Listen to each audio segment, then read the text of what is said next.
semua, perkenalkan nama saya Siti Fatimah Nur Amanah. Saya dari Universitas Multimedia Nusantara dan prodi saya jurnalistik.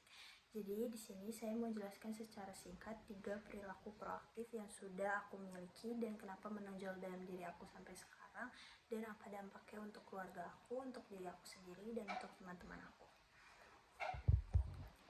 Jadi yang pertama, aku suka nyusun rencana dari awal. Aku biasanya nggak nunggu mepet atau ditegur dulu baru gerak, misalnya ada tugas atau acara. Aku udah siapin dari jauh-jauh hari. Kenapa bisa disebut proaktif? Karena aku ambil inisiatif duluan, bukan nunggu disuruh atau panik pas udah mepet. Dampaknya aku jadi lebih tenang dan gak stres. Kadang juga bisa bantu teman atau keluarga yang butuh bantuan karena aku udah selesai lebih dulu. Yang kedua, langsung tanggap kalau ada masalah. Misalnya kalau ada masalah di rumah atau di kelompok,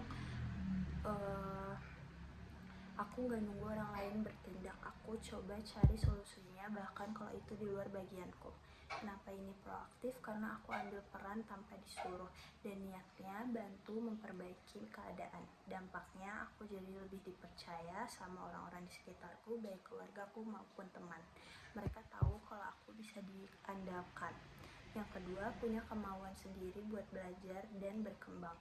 Gak harus disuruh belajar atau menambah skill. Misalnya belajar hal baru dari YouTube, ikut webinar, terus atau baca artikel, nambah wawasan. Kenapa bisa disebut proaktif? Karena aku ambil langkah sendiri buat jadi lebih baik, bukan nunggu motivasi duluan.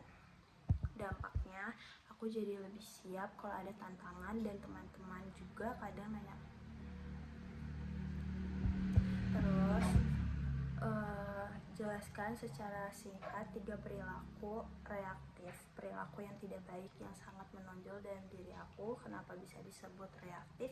Apa konsekuensi dari perilaku reaktif aku?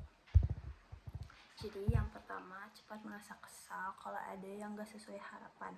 Kadang aku ngerasa kesal atau frustasi kalau gak sesuai berjalan sesuai rencana aku. Aku sebut reaktif karena aku langsung bereaksi tanpa mikir dulu. Akibatnya aku jadi gak fokus dan suasana jadi kurang nyaman. Yang kedua, suka menunda-nunda kalau harus ambil keputusan.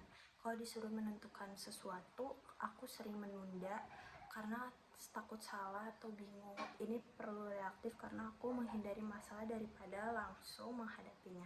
Jadinya pekerjaan bisa makin menumpuk dan bikin stres.